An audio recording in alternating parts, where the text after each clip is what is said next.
Hello, welcome back to another day in the arena, another adventures of young CGB. How you doing today? Let's look around the account, what we got going on, what's cooking on CGB. I think this is day 15. It's 14 or 15. We got a task of casting 40 creature spells that we're getting into. Right now, our quest counter is full. This means that, yeah, we want to knock these out today and get that money.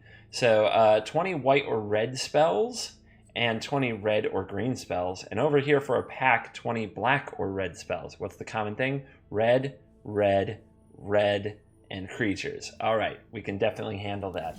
Let's get into our deck builder. We unlocked a new deck, the Scurvy Dogs. It's a pirate-themed tribal deck. So there isn't a lot wrong with this. It's a very aggressive deck. You can see in the curve that it plays early creatures, and it's designed to be fast and vicious. You get a mythic Planeswalker in Angrath, which isn't a terrible Planeswalker. The problem is this deck just is not, unfortunately, as good as the red-black decks that we already have access to, that we opened very early. This, in fact, version, the red-black versions are much stronger with the artifacts, the unlicensed disintegrations, the Chandras. They're just much better suited for the task. So I don't think you'll see me playing much with this, and I'm going to be a bit dismissive of it. I apologize to all of you if that makes you unhappy that I'm sort of ignoring the pirate tribe, but I do think it's very similar to another deck that we can play, but a worse version of it. I'm a little annoyed that we didn't get Dragon Skull Summit. We get 2 Cinder Barons. We don't get much mana fix. Most of the other decks gave us like a dual land, but we don't get any dual lands out of this one. But let's go have a look at what we can play to unlock this quest. So I don't have the mono, just straight mono red in here, but I still have the red black upgraded deck hiding over here. Oh wait, the mono red deck's at the bottom. What's the matter with me? We haven't played this one in a minute, so let's revisit it and let's update it just a little bit. So we're just not running any black at all. We still have Scrapheap Scrounger, which we can get back. Let's see if we did get any of those dual lands. Any Dragon Skull Summits? Doesn't look like we have any of those. And it doesn't, I don't think we would have gotten any Canyon Slows. I'm sure I'm saying that wrong, but regardless, anyway. So we don't have any lands. We're doing all of our like Scrapheap Scrounging off these, but we can look at the rest of the deck and try to add some things. It looks like we're up to 4 Get Through Lava Runner. Do we have any Wizard's Lightning, I wonder? Just 1. Not many on that. We do have a 4th Lightning Strike. That's an easy addition to the build for sure. We've got more shocks. Perhaps that is what we want, is a little more burn. Try to make like a typical good old red aggro deck. Let's see. We actually have a number of options. The good thing you can say about red aggro decks is they don't there are a lot of cards you can play in them. And right now the red color is so strong across multiple sets that you can play all kinds of red cards. And really build out a deck in so many different ways. It's why it's such a strong color. It's why we focused on it quite a bit. And what we're going to build is very similar to the red-black deck. The advantage of the red-black deck is unlicensed disintegration, but we're just going to play like a mono-red-ish version for today. Banefire, possibly to get us through Fog, would be a nice little thing to play. So is this a Heart of Kiran deck? We don't have that many cards that synergize with Heart of Kiran, so I think I need to cut that down. I can definitely count down on Brazen Scourge. Like, you know, Karizev doesn't crew Heart of Kiran. Bomat Courier and Inventor's Apprentice don't crew Heart of Kiran. Pyromancer, if we keep it, doesn't crew Heart of Kiran. Pia Nalaar, it does, but we don't want too many of those. Aethersphere Harvester might just be a lot better. Also, Glorybringer is, for the most part, an upgrade to Demanding Dragon, so we can take that out now. Also, Phoenix, Hazoret, those are upgrades to cards like Fleet Wheel Cruiser. What else? We have a lot of Chandra going on, and a lot of the Walking Ballista. We probably need to edit that somewhere. But the Pyromancers seem like the particularly weak link, and I actually like them less than I like Walking Ballista if we're still using Spire of Industry. They're weak little guys. They die very easy. How's our creature count? Let's make sure that we don't want to go too low on creatures. You always want to have more than 20 and probably more than 24 in a deck that's this aggressive. I think I can actually trim on cards like Shock. Maybe that's greedy. But I feel like cards like Walking Ballista are doing a lot of that damage. We can definitely trim one Walking Ballista. The Banefire, I don't think we actually are going to need that very often. People like to play it for Fog, but there's a serious cost when you just don't play that many lands, and you can never really Banefire them as much as you want to. I think we can go to a Harvester, and maybe this should be one Inventor's Apprentice, as we are cutting back on our artifact theme. You wouldn't want to draw two. I think I like that. So yeah, it's still a pretty aggressive curve. We've got a lot of very good 4-drops to try to carry the day. What you do before then is just try to pressure your opponent in some way that isn't embarrassing. That isn't like a 1 toughness creature that dies to Chainwhirler. That's really what we're going for. And then we've got the hubs and the spires to produce black for the Scrounger. Maybe we should trim that a little, because you don't want too much of that either. Like too many spires, for example, too many spires are very bad when you don't have an artifact. And right now we have 1, 2, we count Pia Nalaar because it makes a Thopter, 3, 4, 5, 6, 10, 14. Actually, we have a lot of artifacts still. This should be okay to do. So I think we'll run it like this. And we've got to replace who's up top. Chandra, you can run the yard. Oh wait, Chandra runs a different yard. Hazoret, you can run the yard. And there, we upgraded our red aggro a little. Let's go do some quick constructed grinding. Should go a lot faster than the quick constructed the other day because we're playing red and not control. So when you are starting out, if you are eager to acquire cards, it does make a lot more sense to play aggressive decks than control decks. Like a lot more sense, both for strategic reasons. Like beating people with a better collection often involves killing them before they can draw their good cards or cast them. And also in a time sense, as in the games just end so much faster when you play decks like this than if you play control. So let's see if we can prove it right and see how far we can go. Our opponent's going to open on a void. Okay. And they're going to scry bottom.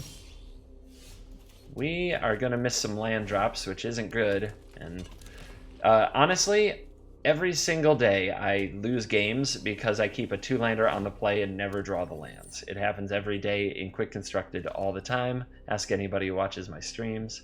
Our opponent with Prophetic Prism is going to be playing an artifact combo deck. So yeah, pressure. Pressure is the way. Hey, we drew a land. We're going to need another one though. But yeah, we're just going to need to dial up the pressure on our opponent. Do as much as possible. You might think we'd Lightning Strike here. It's more damage than Walking Ballista, but the Walking Ballista can deal more damage over time. And it doesn't have a big role in this matchup, but it might tag team with a Lightning Strike to kill a Psi Master Thopterist if one gets played this turn. Second Prism. Well, that's what we'd like to see. When our opponent plays a Prism, all that they're doing is drawing an extra card, getting a little deeper in the deck. Maybe they are also missing a land. They're going to play their Ornithopter. We're going to draw a Lightning Strike. Something's going to get struck. The question is what and why. We could strike the Ornithopter out of the way. That deals us an extra damage with Ballista. But in the long term, I don't know if that's good enough. I think we want to go face with this Lightning Strike or have it available for Psi, Master Thopterist, which is a key card from their deck.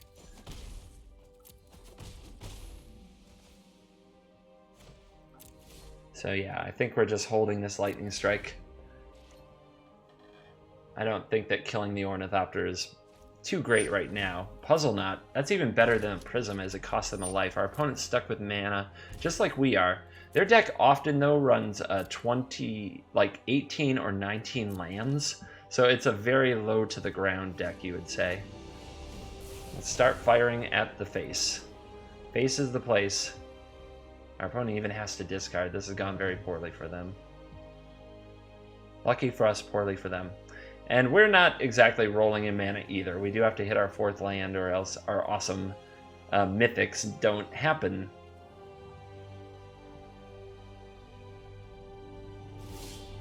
Alright, we did it. Now the question is, now that we've done it, what do we do with it? Chandra's very good.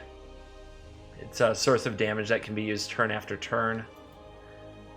We can also plus it right now to lightning strike the opponent. I don't know if that's necessary. Rekindling Phoenix, not as good. It can be chumped by ornithopters and all kinds of things over the long term. I think what we do is attack, play Chandra, and start going upstairs. And I'm going to leave the mana open and not reveal the Chandra yet. The opponent may be reluctant to block the Walking Ballista. Nope, not reluctant at all. They're smart. Alright, down to 7. Let's work on this life total.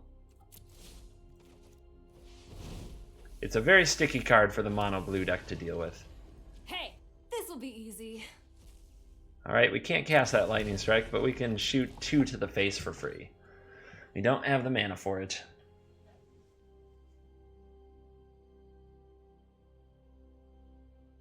And our opponent scoops it up. They just never found their 3rd land, which is...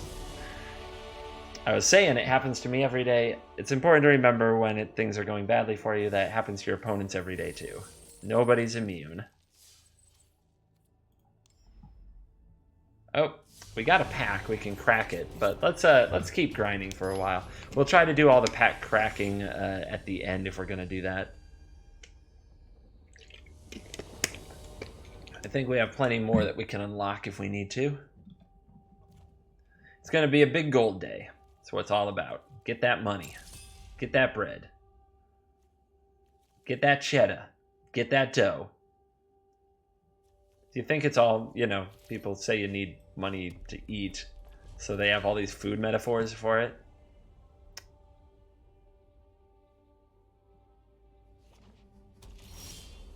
Alrighty.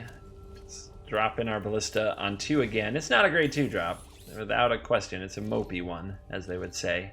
It's just a little 1/1, but you gotta start the damage somewhere. This deck without pressure is not a deck. Opponent's showing black, blue, nothing. Interesting. And we're just drawing too many lands. So we go from land problems to too many. We really don't need to draw another one for the rest of the game. We're going to play this. It might get countered, but we're going to go for it. Yep, here we go. Control decks in the house.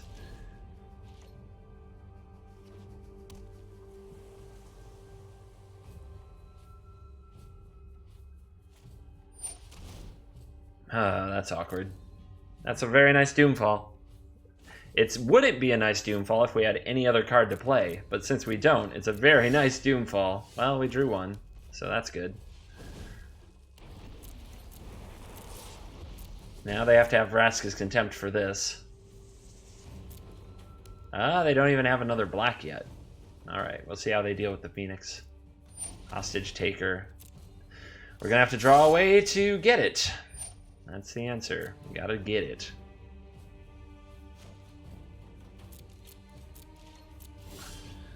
Nope. What a frickin' awkward, horrible turn of events.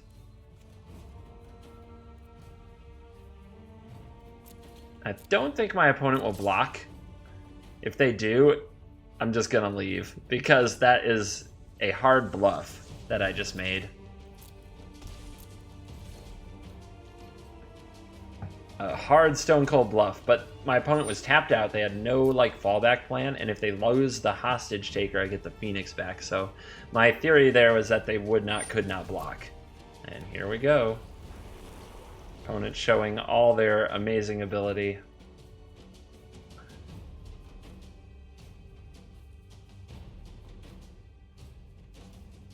And spending their energy on a fatal push that they didn't have to.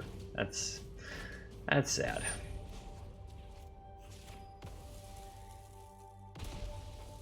Alright, what do we need to draw? Scrapheap Scrounger could be really annoying. My opponent, once the Phoenix dies, can't really get it back. I mean, that's a card, but it's not a great one. I guess I could just play it now while my opponent's tapped out. We can't have him counter it.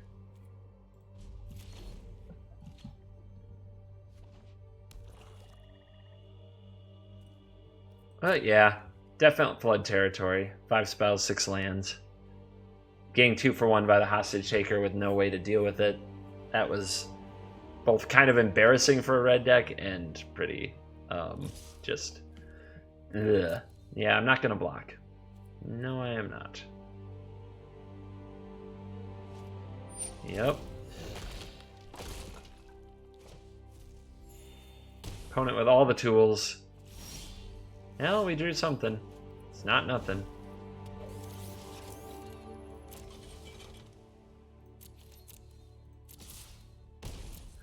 Yep, we're gonna be the beatdown till we die. Things don't get better the longer we stare at this blue-black deck with all of its toys.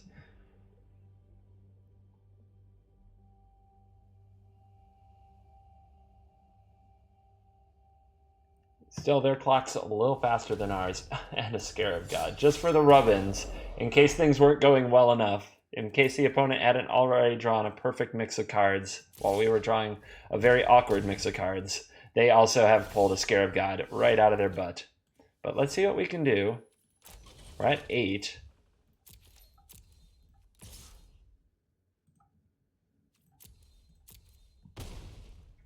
So what's in the graveyard?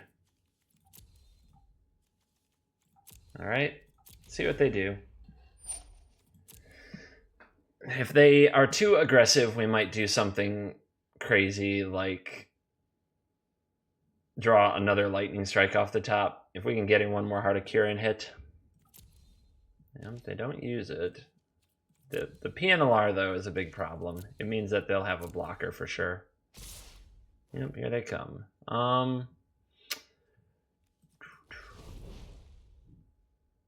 We could lightning strike our own Scrapheap Scrounger to get it back crew. Nope, not great.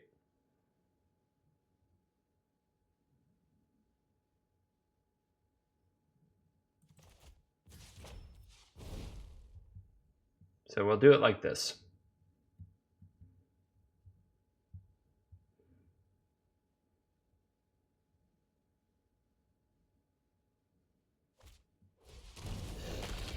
What a jerk. Alrighty. That's a good draw versus a bad draw is what you just witnessed. Not a lot to say. I love how long it takes to concede. Just let me leave. I'm already frustrated enough. I'm angry enough. Let me out. Alright. Let's try this again.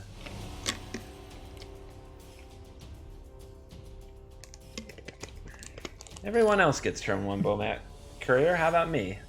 How about me? Need some pressure. Maybe I'm supposed to mulligan that hand because it was too slow. On the draw, I think that's too slow. And I think we were. Okay. Pressure. Pressure! Just what I needed.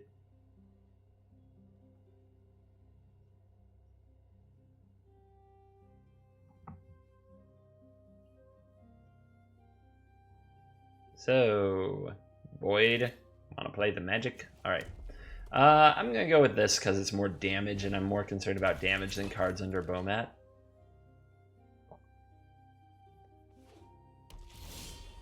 Excellent.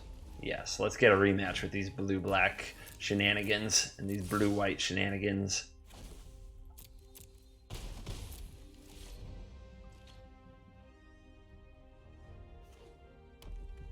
Blue-red. Charting courses. Okay, I'm just gonna head up top. Not gonna be shy. What is going on? Blue-red what? Blue-red Fleet Swallower gift.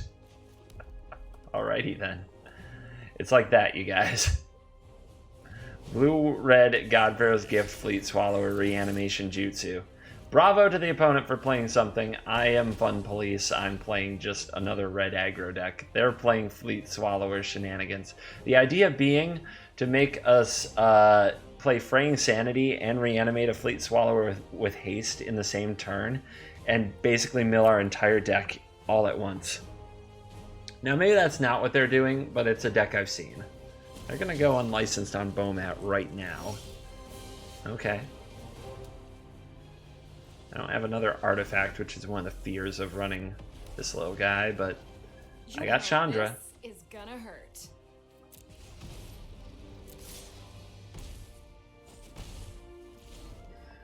Yep, when you go like creature, creature, creature, Chandra, it's very hard for your opponent to win. So those are the kind of hands we gotta look out for more. Another unlicensed will take out the Chainwhirler. Alright, play you in case we get a Glorybringer. You always play your land first before using Chandra. Alright, that's fine.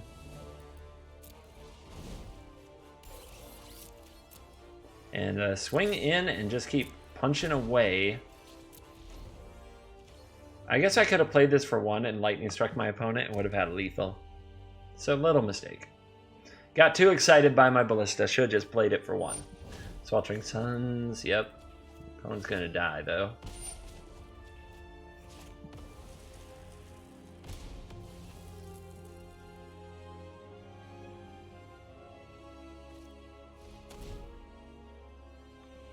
What is going on? I don't think it's actually the Godfrow's Gift deck now that I see it. Maybe they just like Fleet Swallower, I don't know. Don't know what's up with that. But regardless, a little too slow for this game. A little too slow for a red deck.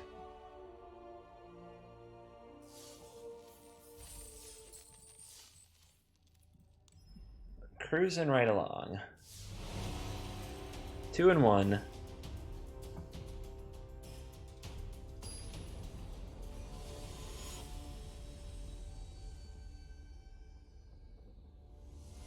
How many wins can young CGB get in this quick constructed while knocking out quests? That's the objective. Fun and profit.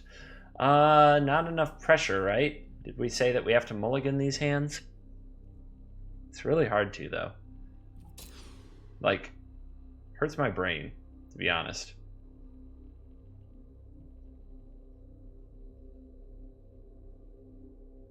Well, we'll call this the experiment. We'll see how this mulligan goes.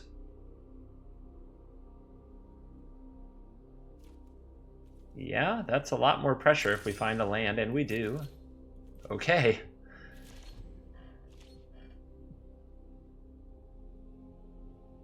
It's the line from John Connor to the Terminator in Terminator 2 where he goes, "Are we learning now?" That's what I feel like is happening. Our opponent, though, with the Llanowar Elf, that is scary. Steel Leaf Champion here would be frustrating. Because it could be right on the road to like a turn 3 or turn 4 Galta, which I don't know if I can race it, though Adventurous Impulse. So there's going to be a stumble of some kind. There's a Winding Constrictor. Okay, this is not a Galta. Do you have another land, though? That's what I'm wondering. Okay, Aether Hub.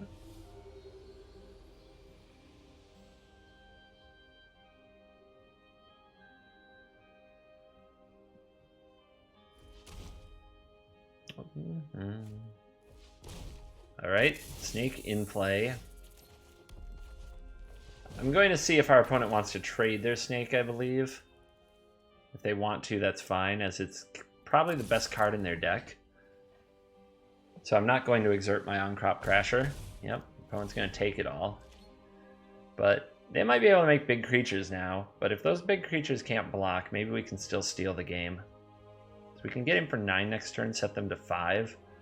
As long as we can survive 2 turns, the Crasher's untap. Adventurous Impulse is nice to see. It's some amount of Dirtle. Our opponent might be looking for a black source. They have a Aether Hub, but no energy. Looming Marsh, they found it. What they really want is an Aethersphere Harvester. So much so, I may not even play this, because if they're Sultai version, they might just have a hostage taker to steal this. But that's probably not going to happen. Alright, that makes energy. Not a great blocker, though.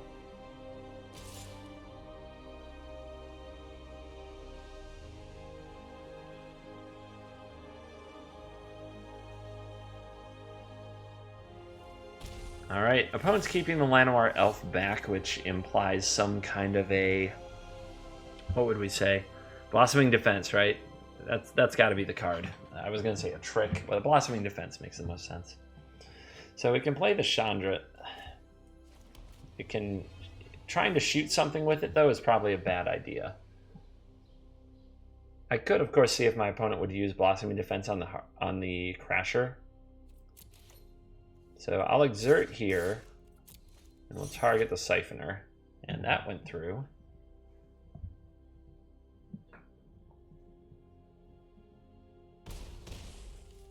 Down to 8. So I'll play Chandra, and I'll take it up and put my opponent on 6 life. When people start screaming, oh, today's my lucky day. And this way, all we need to do is sneak another Crasher Scrounger combo through for lethal. Our opponent's going to go to 5, too, to draw a card off that Siphoner, which is, you know, that's pretty bold. But if he wants to get rid of this Chandra, he's probably going to have to attack it with a lot of things, or have Vraska's Contempt. Vraska's Contempt, of course, great. You gain life. But we still got our opponent close to the edge. And if they're not playing around another Crasher, they might be in a lot of trouble. Let's see what they do.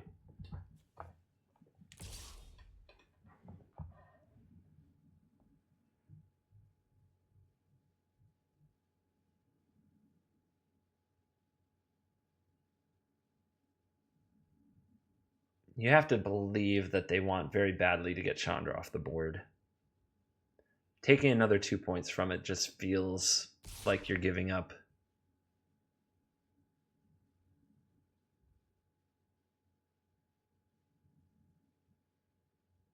I've been running into a lot of extremely thoughtful Snake players these days, and I don't know what it is about the Winding Constrictor deck that seems to make the super careful mages come out. Well, timer is running, and this player has no timeouts because they haven't played a single one of their turns fast enough to earn one. So they better make their plays. You can see their timer running right up here. It gets a little longer every time they actually do something.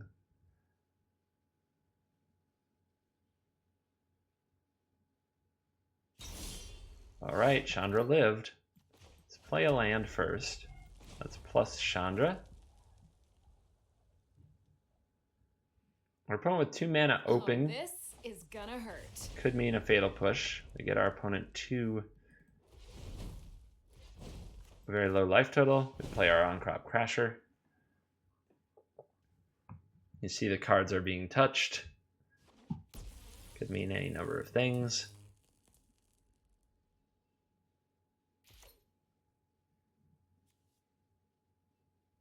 And let's exert and send in the troops. Let's not let the opponent block with the Siphoner. If they're going to block, make them block with one of their snakes.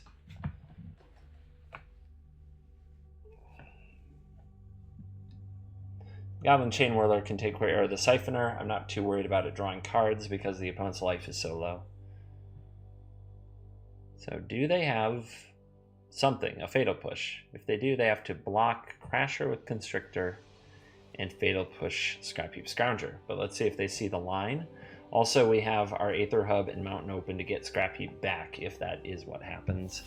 And it can attempt to make another attack next turn.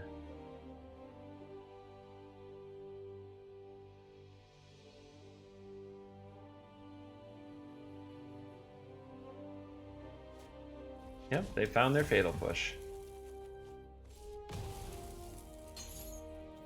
We'll end the turn. We'll hide the Scrapheap Scrounger till the last possible minute.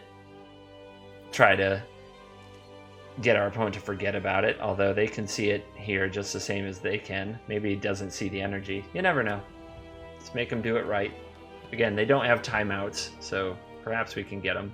By the way, since the update, I don't think I've shown this on Young CGB, you can interact with the animals. For some reason, when I touch this, it inflates.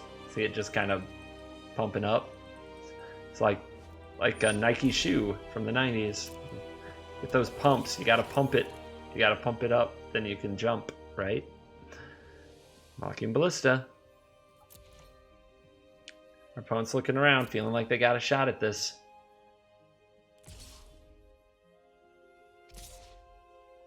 And they do. They do have a shot at this. They've definitely found the board and stabilized it. But there is some risk here. Attacking with that snake I don't like. See, our opponent, if I exert the Crasher, can't do the block and then pitch the counters. So he better have another Fatal Push for this Scrapheap Scrounger. Feel my pain!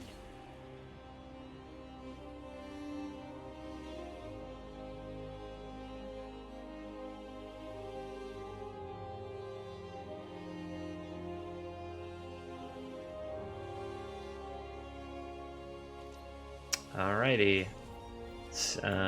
Black mana, bring it back. My Scrapheap Scrounger is so freaking nuts.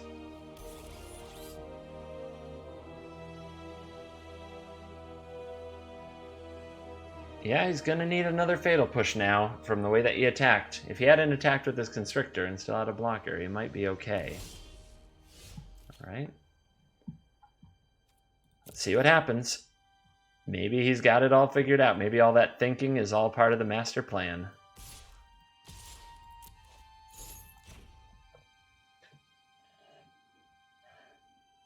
And maybe not.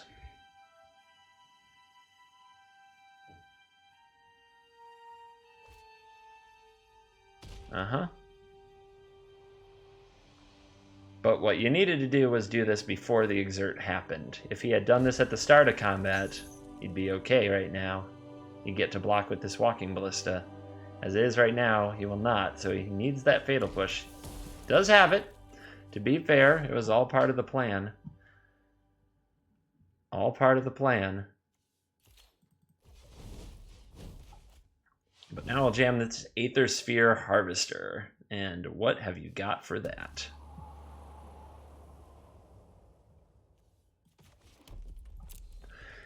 One, two, three, four. He has 6 mana, so he can pump once. That puts this on 3 counters. That doesn't put it on 5.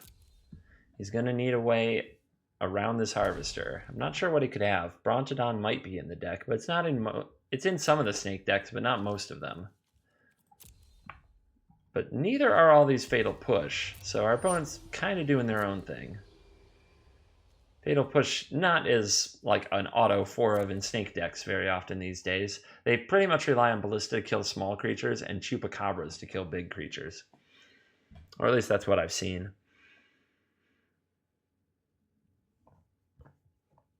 Like I said in the last video, I make a lot of my predictions about what my opponent could have and what cards to play based on just deck lists that I see published on various websites. I encourage you to take time to read about Magic every now and then. It might help inform your decisions to know what's going on.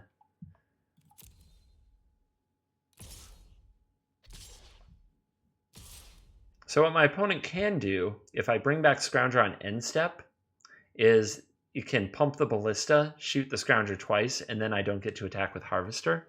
So we don't want to do that. We want to bring the Scrapheap Scrounger back on our turn this time, which is different from how we normally do it. We only have 1 creature in the yard to exile, so we have to be able to crew this the turn we bring it back.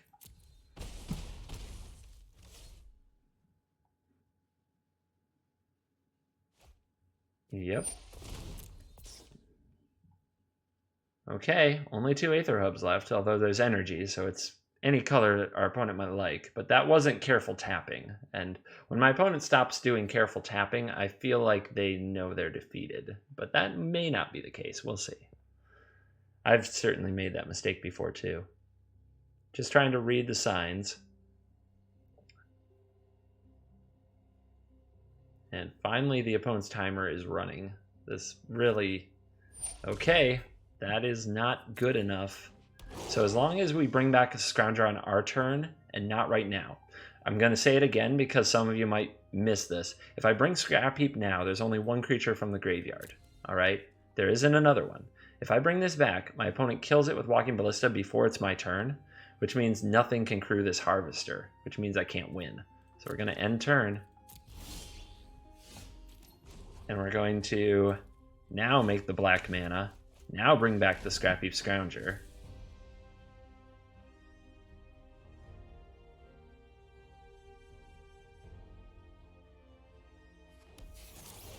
Crew. Which is, the flying means our opponent can't block it.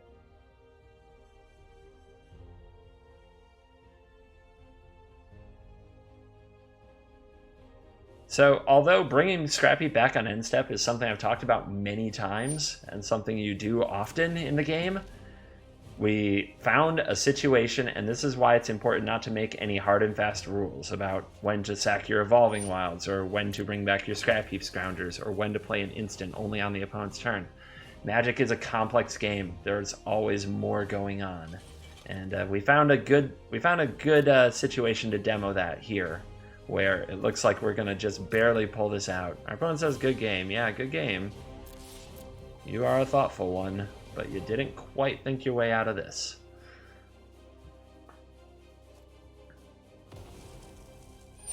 They're going to shoot themselves, and the Harvester has to finish the job.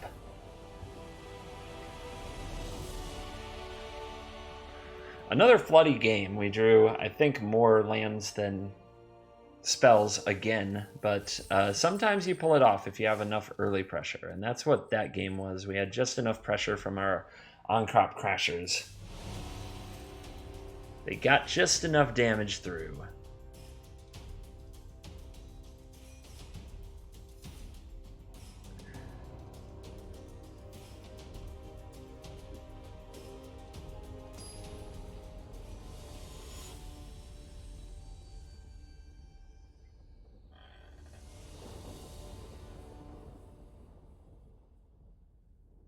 Let's see what our next opponent has. We haven't played like a red mirror yet, which is surprising. Red was usually the most played thing. I'm sure we'll have one before the end. At least one. But our opponent's checking out their hand. It looks like we're on the draw. Being on the draw makes removal a little better. Makes cards like Scrapheap Scrounger a little worse. But this deck... it has enough pressure, but we are at risk of flooding again. But I think I'm going to keep this one. I feel okay about it. But man, would it be nice not to draw that 5th land. And if there's a 6th one, it's really bad. Oh boy. Oh boy, everybody. Really? Really? We start flooding and our opponent's just going to play Turbo Fog. Probably. There's not much else people do with these colors at the moment. These colors are basically Turbo Fog. Almost always. And yeah, I anticipate certainly from that deck. What's our game plan? Just try to kill them before they get to do what they're doing. But being on the draw with a slow-ish hand and no Bomat Courier is really bad. So, from the get-go, I'm like, this is not good. This is exactly horrible. Chart of Course. Well, at least it's not Gift of Paradise.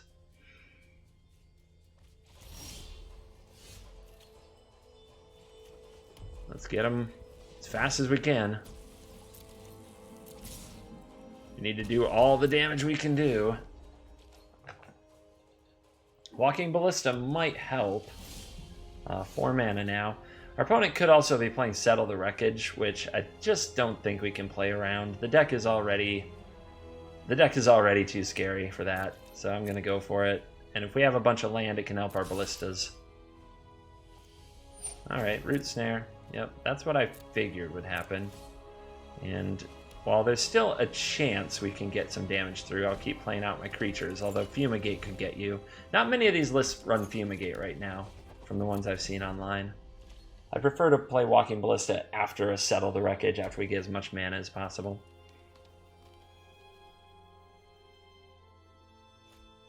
It's not Teferi. That's good news. Our opponent's under some pressure. They do have to fog or do something every turn, or they could just die. And that's a big deal. That is what we're going for. All right. Again, I'm not going to play around Settle. I just don't think I can afford to. Although, of course, our opponent doesn't have the mana for that right here.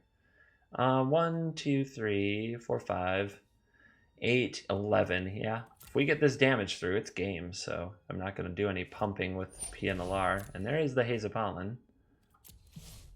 Just another turn of nothing.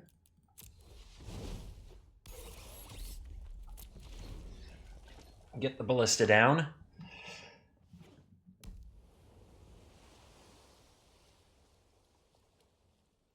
Can they find a fog every turn? They don't have a Teferi yet, though they might be holding one. They don't have a search for his Kanta to help filter their draws. Never mind. And they have 6 cards in hand, so that's going to flip really soon. That's scary. That is not good, but they have to have another fog right here. All right. Play our land. We'll play our Bomat Courier. We're not going to attack with the Ballista. That's the only thing we're not going to attack with. Although I guess I could do like a perfect... Actually, let's be smart. So normal attack, that's 1, 2, 3. We just need to get our opponent to 9. Because then we have Ballista plus Lightning Strike.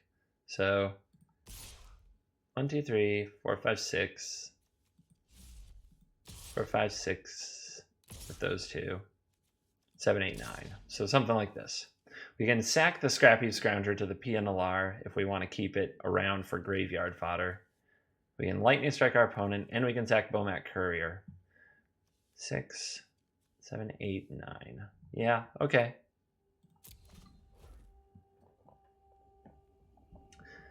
There's no reason to give up everything to a Settle. Damage? Yep, you better fog. You better do it. All right. And here comes a flipped search for his Kanta, which helps the opponent try to find a fog every turn, but they've already spent 3, which means at most there's like 5 more in the deck, typically. Again, typically for this type of list. And often they run 1 or Settle the Wreckage as well, at least the current versions. It's hard to know when the opponent built this list, but we try to make guesses. All right. So they kept the card on top. If they're thinking that hard, it feels like it's a Nexus of Fate or a Teferi. End step. Let's put another counter on our Walking Ballista and creep closer to pulling off lethal that way. Keep playing our land first because this Bomat might need to crack at any time. Alright, normal attack, attack, attack. We'll just send the same team as last turn, although we could send one less. Actually, I would love to turn these into lands right now, wouldn't I? Yeah, I'd rather have a land than a Thopter. Pia Nalaar, though, has a lot of other uses, so we'll keep you around. It can just do a... Like, the sack... Just having a sack outlet is, like, it's kind of amazing, all the little things it does. Alright, here we go. It looks like our opponent's in desperation mode, going with Search for his Kana, trying to find a fog. Will they get it? Settle the Wreckage, but they're mana short. Down to 4. And the scoop. Turbo Fog. The pressure was too great. We drew out of our mana flood okay. We still had 7 lands by the end of it, but we had just enough cards to keep the opponent off balance, and they never got a Teferi established. I don't know if they ever drew one, but that also, of course, makes a huge difference. If our opponent had the Teferi, maybe we have to play differently. Maybe the Lightning Strike and the Ballista both have to kill the Teferi. That's why it's the key card.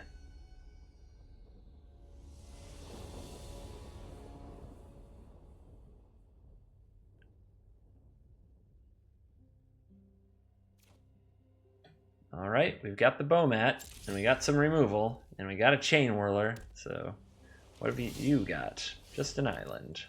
Well, Bomat's usually good against islands, but we'll see. We have to draw lands, which hasn't been a problem for most games, but it's scaring me right now.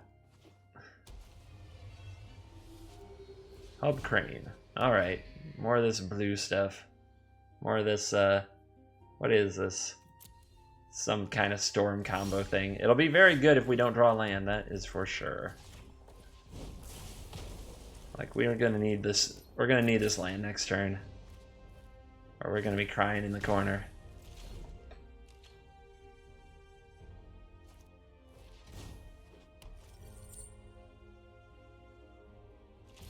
Our opponent misses the land, and we miss the land. Jeez, oh pizzas. Gotta think about whether or not to sack this Bomat Courier. Is a 3-card playable hand better? I think I'm gonna wait at least another turn. Yep, our opponent's also missing their land drops. Just like earlier in the day, I played a match like this. But here's a void, they found it. It's important to note they could have Metallic Rebuke open because Prophetic Prism... Oh, actually, no, they can't because they have to tap the Prism to get the blue mana. Alright, I'm gonna send a Shock upstairs. There's the land.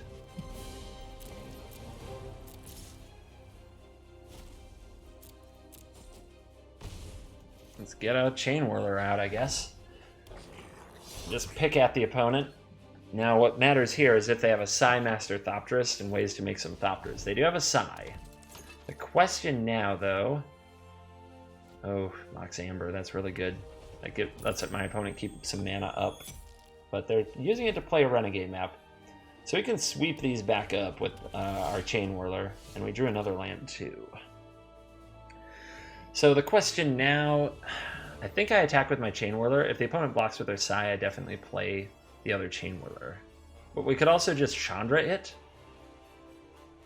So let's see what our opponent does if we attack with the Chainwhirler. We've got 4 cards under this. We want to save them. Okay, opponent with a smart block, I would call that. So I can Chandra away the Sai. But the problem with Chandra away the Sai right now is that the Chandra just dies. And Chandra's a really good card in the matchup.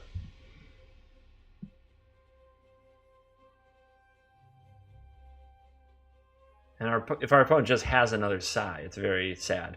Whereas if our opponent makes a whole bunch of Thopters, we have a Chainwhirler. But the problem is, I don't think they have a Metallic Rebuke or they would have held it up and not played this Renegade map. So I'm going to make a guess that they don't have a Rebuke, which means they probably have a Commit or a Baral's Expertise. And those cards are very, very bad. But they're not good against anything we have here, and they don't work on Planeswalkers. So I'm going to play Chandra, and I'm going to plus it. And we'll see if that's a big mistake. Today's my lucky day. Try to just keep damage coming in. Maybe get my opponent to attack it. They might have a commit for it, but that's better than them committing my Phoenix. Oh, they have a Weatherlight Captain. Gross. Alright, so that's probably... This is going to get all kinds of messy.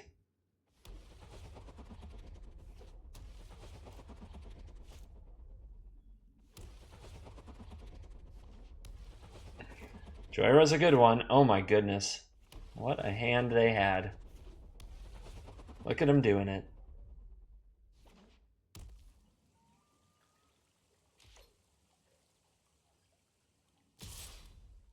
Sai's coming over, and a Thopter are coming over. Okay, no blocks. Enough! Alright, time to figure out what we're gonna do.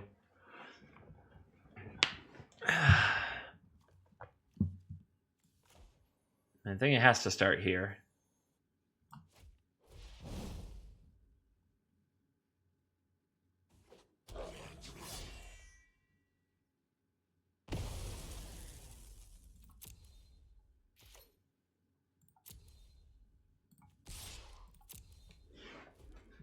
Probably throw away an Ornithopter. Yep.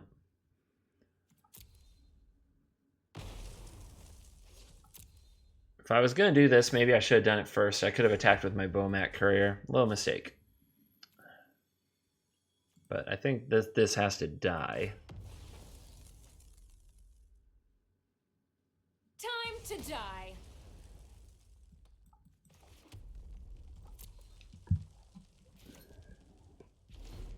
Then I guess I just need to get a Hazoret going before my opponent goes off, but they've got to have a paradoxical outcome at this point. This is just a mess. I don't think we have a shot.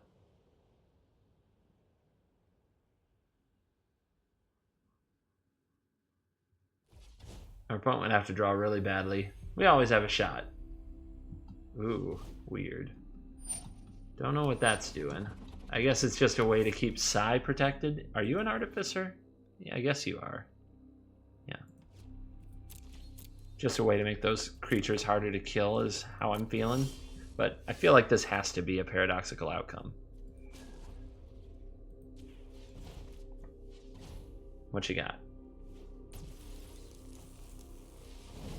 Metallic Rebuke? Nope.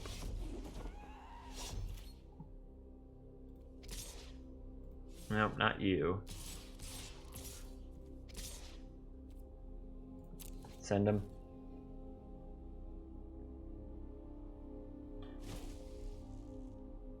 But yeah, I think what you're going to see is Ornithopters blocking some things and then paradoxical outcome drawing a bajillion cards.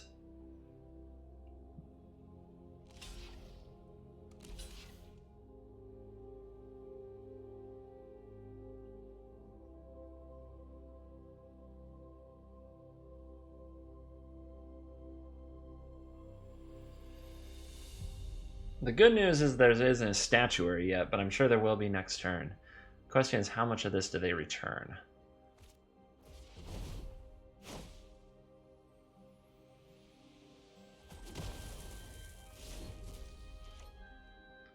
We got an opponent at 10. We've got a Hazoret on the battlefield. How many turns do we need? We need a lot of turns. Ooh, no statuary. Okay. Well, they can probably make a lot of Thopters.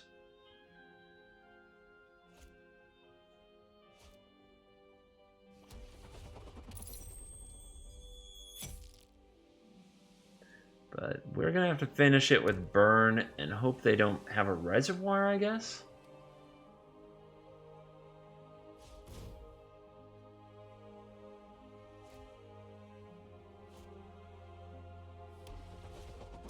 No reservoir yet.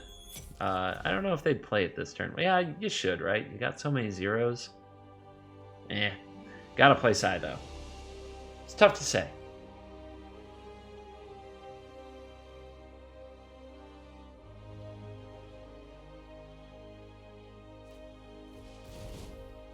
Alright, I think we're about 0% to win the game now after getting that kind of setback. So I'm going to leave. Not going to waste your time watching that deck dirtle itself into infinity. Psy, though, like those creatures we saw, are a big reason that the version with Unlicensed Disintegration is probably the better version of this deck. Like, overall, pound for pound. Anything with 4 toughness that we can't Lightning Strike, that we have to Chandra. Now, maybe I played all that wrong. Maybe I was supposed to give up my Chandra right away and stop the Psy from getting crazy. But then nothing would have killed the Joyra. The Joyra and 3 Ornithopters was really where we lost the game. I think. That's my opinion. But yeah, having an Unlicensed Disintegration would have been a lot better.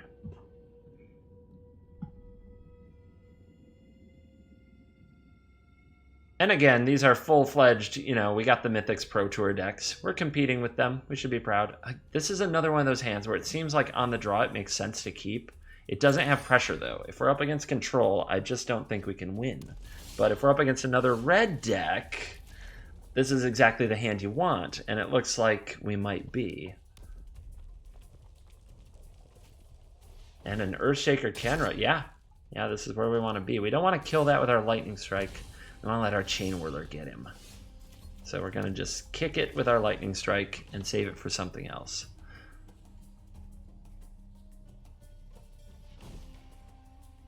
The Hazoret's really useful in the red in the red matchups. Chandra is like an expensive removal spell since it dies very easily to other red decks. Okay, our opponent tapping for mana, changing their mind.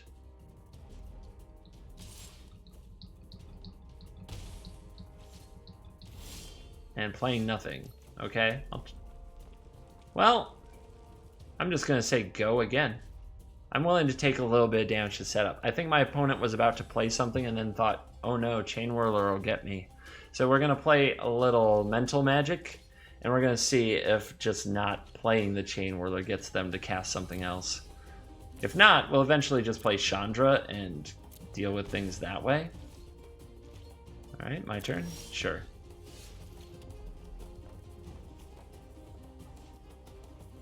Yep, let's go Chandra, and plus, my opponent may have like Lightning Strike and attack it, but that distracts it for a turn, and they took 2 damage. I know. I am hot. This will be easy. And they threw away their Lightning Strike, so let's see what they do.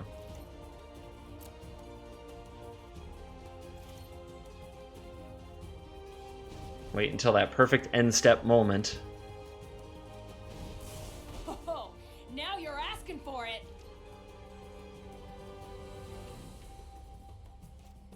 There's a Bomat Courier. I knew you had more.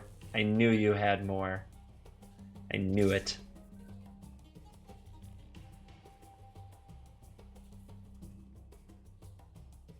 It's pretty straightforward. You attack me with the Bomat Courier, you attack Chandra with the Kenra. I'm tapped out. There's nothing I can do. So it's very, very straightforward. All you gotta do is click on your Bomat Courier. Run! Run, Scorpions! Go faster! I'll wait with you.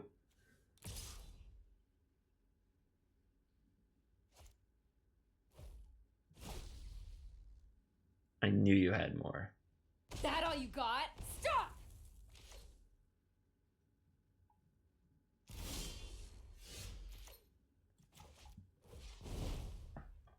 Ba-bow!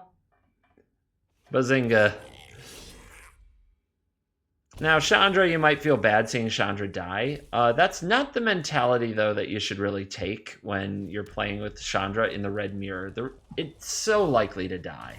Like, Chandra's just going to die most of the time in the red mirror. The red mirror isn't about getting out a Planeswalker and ticking it up 5 times.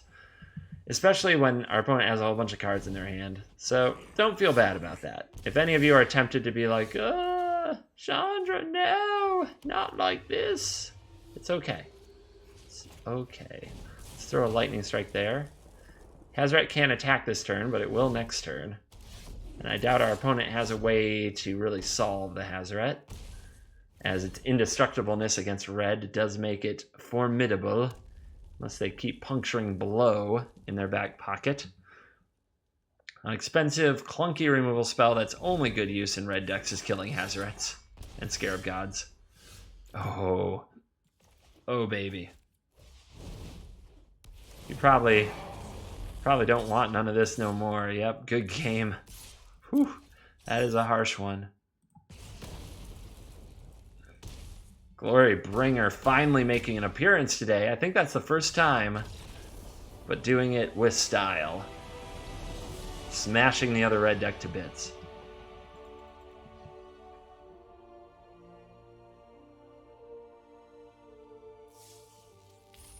Alrighty, 5 wins, 2 losses. We're over the break even. Let's push. Let's keep pushing forward.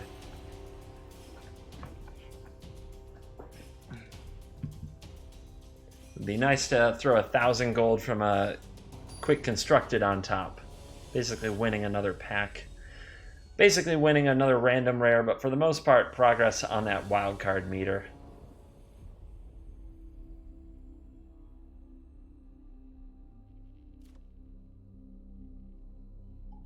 Yeah, it's a very cheap hand and has a 1 and a 2 and another 2 if we need it. Lots of pressure. If we're up against control, that's what this hand is like. Please, control, please. Make them have all the right answers to our early threats. They're mulliganing. That's also nice to see when you're the aggro deck. Although bad for the game in general. Yeah, once there's 2 mulligans, it's like, this might not be a very close game. Still, we've got prizes on the line, And God knows we've had to mulligan. And there's scrying to the bottom. Looks ugly for the opponent already, but don't get cocky. I've lost to people who have mulliganed to 5 plenty of times.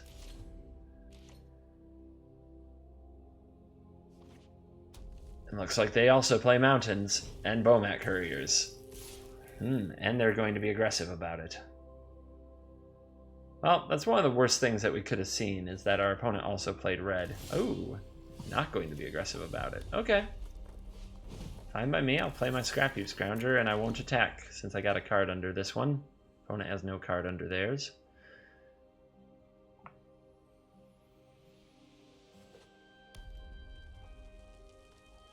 They found a second mountain. What does it do for them? They also have Scrounger. All right, we got proper mirror going on here. All right, let's start throwing Scroungers at our opponent's face.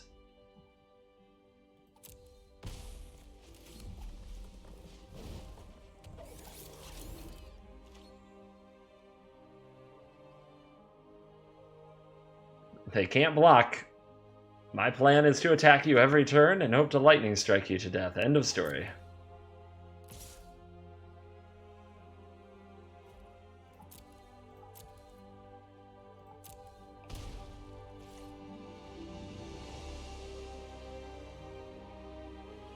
And my opponent's going to start lightning striking down my Scroungers. They might have wanted to save that, but I'm not going to fault them too much. Ballista can knock down a Bomat, but if we wait till we have a 4th land, the Ballista can come out with 2 counters, remove 1, and then stick around, which is pretty important. So yeah, we're still not going to worry about sending our Bomat into their Bomat. We've got a card under ours, they have none under theirs. Every card might matter. More Scroungers. Does our opponent find a 3rd land? They do. What does it let them play? A Pia Nalaar would be probably their best case. Chainwhirler is not bad, of course.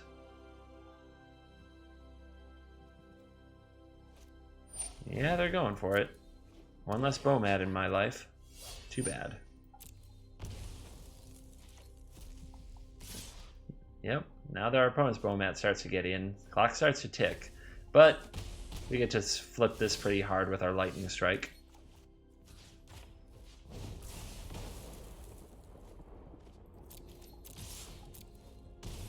And I'm going to save my other Lightning Strike and my Ballista. I'd rather play it on 2. Lightning Strike might go to the face. Depends what our opponent does. They're in a lot of trouble. They have 5 points of burn, they're at 7 life, and we have 2 3/2 creatures that are attacking. And they only have 1 thing that can block at the moment. Opponent shows that they do play black cards. Maybe there's an unlicensed in that hand. Maybe this is a CGB Disciple as well, although I certainly didn't invent the red-black deck. But the red-black starter deck, I feel like I had a good hand in.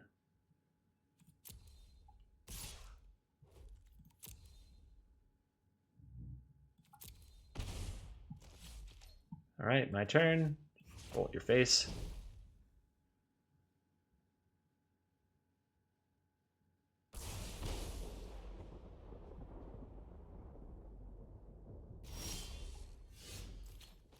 I can hold this one back. Walking Ballista. We can use it to kill the Bomat Courier now. Then the Bomat Courier can't place a block.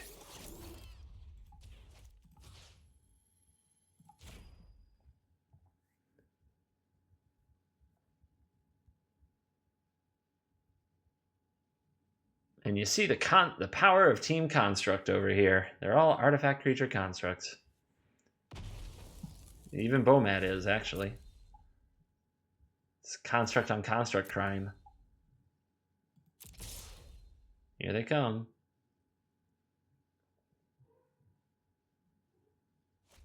Yep, you got a braid. No problem. It's not good enough, though.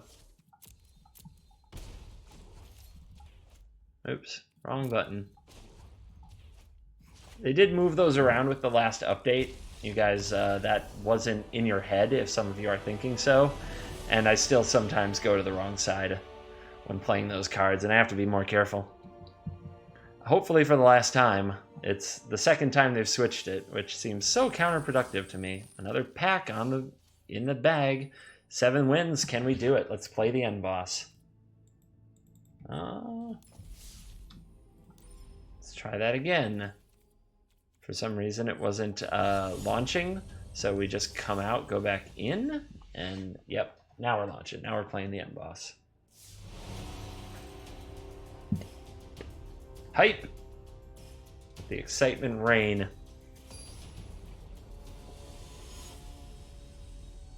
We're fighting the band.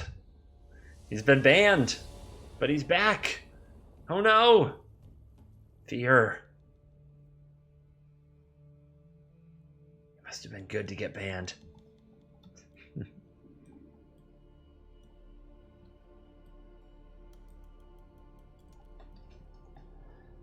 On the draw, not where we want to live. Not quite what we want. But let's try to get a good on the draw hand. What do you think the band plays? Do you think they play red? Do you think they play control? I don't see anything to build a theory off of. Again, this is not a great this is not a great hand, but on the draw it's kind of what we want with a removal spell, a creature, and a planeswalker, but this just doesn't. I don't think I can keep it. I think it's too weak. This has a lot more pressure, so now we're just hoping our opponent's on control. We've got to bottom that Chandra. Although a Bomat Courier, well, we're going to get a draw step. I was going to say a Bomat Courier would exile it anyway, and it's the kind of card you want under a Bomat Courier. If we're on the play, we'd make a call that way. Anyway, looks like our opponent might be on red, which, being on the draw, having some issues is bad, but an Aethersphere Harvester might be a game breaker. Might be a game changer. That life gain, that 3/5 body, if they don't have a Braid, can really get them.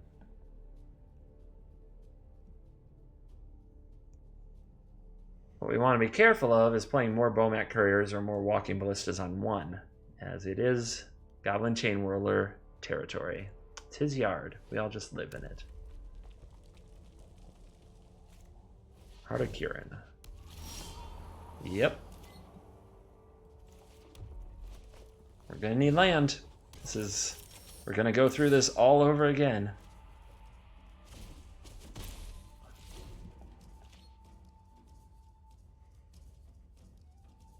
Will it be the chains? Will the chains whirl?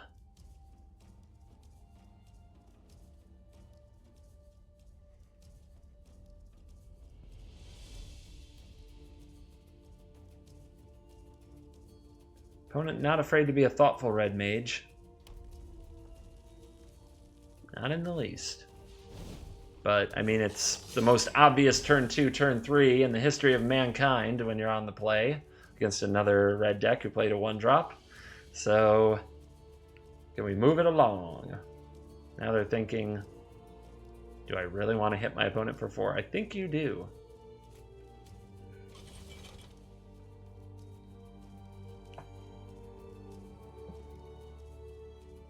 It's like watching your demise come so painfully slowly when you have people who just are so careful. But it's fair. I mean, as long as they're not using up their whole timer, the only way they're probably going to lose is by making mistakes. Mana screwed again, everybody. Well, this has already been a long video. I could fight it out, or I could leave. I guess I'll fight it out for at least another turn, but with my opponent taking as long as they possibly can, and with ourselves being mana screwed, I don't see a lot of reason to stay very long. So, let's just put it this way. We are on concession watch.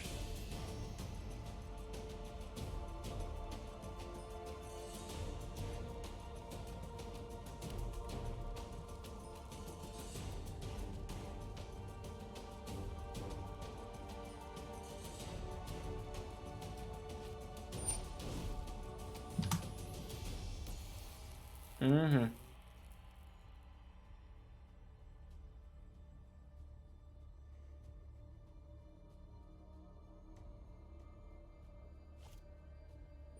Yep.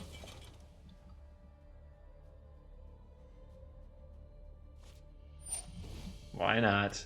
Alrighty, I'm definitely too bored. I will see no more.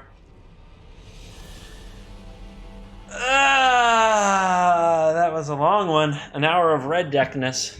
An hour and 10 minutes of red deckness. Let's open our packs and see if we can find some solace. We almost got there. It's a very competitive day. Nothing I would call a buy. I take what I need. Plenty of hard work. And plenty of mana screw. So, seems to be an everyday thing. You just gotta shake it off. It's sad when it's just the last game, though. Magistrate Scepter's not really a card.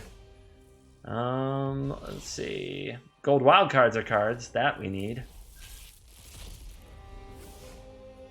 And another one. Wow. 2 scepters. Alright. Well, that's depressing. Not the reward I was looking for, but just part of the game, I suppose. So if we're looking at the deck, I really just wouldn't play it. Even with red quests to do. Like, this is fine. It definitely needs more land, but it doesn't have a lot to do with more land. The Inventor's Apprentice was very meh. It really needs more 2-drops. Now, you might be saying Pyromancer. Maybe that's right when we don't have Earthshaker Kenra or more Kari Zevs. Maybe I'm supposed to run more Heart of Kirans and more ways to accrue them, but that's the black-red deck. For the mono-red version, I'd just play more black-red. Play more black-red. Okay, thanks for watching this episode of The Young Adventures of CGB. Here's what's going to go on. A little announcement for those of you who stayed till the end. We're getting to a point where we're cracking our cards and we're making our collection, and we're doing good. We have multiple competitive decks. If we keep going, the more our collection is going to diverge from the collection of my fans and of the viewers, and the less it's going to be more of something you jump into. If the first video they watch is episode 20 and they're like, I don't have these cards, then they have to go back to the beginning and they have to watch a really long series to get back to there. So I think that this is going to be a limited edition series, and what we're going to do is we're going to end it this week on let's see, today's Wednesday, so on Friday we're going to do a little bit more crafting and we're going to spend our gold, but we're going to end the series. At that point we'll be 3 weeks into the arena, and I think we'll have made multiple decks, some of them competitive, some of them control, some of them aggro, so you have different types of decks. And I think from there you can go forth and do your own work on these things and make it happen. So that's the plan. Let me know in the comments what you think. And perhaps when there is a new set or when there is a new wipe, we'll have to reevaluate if we need to go through and do the series again. But thank you so much for all the support it's been receiving. I appreciate it very much. It means a lot to me. And hearing from all of you and your experience when people send me a message that they 7-0'd their first quick constructed or they got to 7 wins for the first time, that's been really nice. So for today, I'm on my way out the door. Thank you for watching The Adventures of Young CGB. There's only a few more episodes to go, so make sure you subscribe to the channel and catch them, and I will see you later.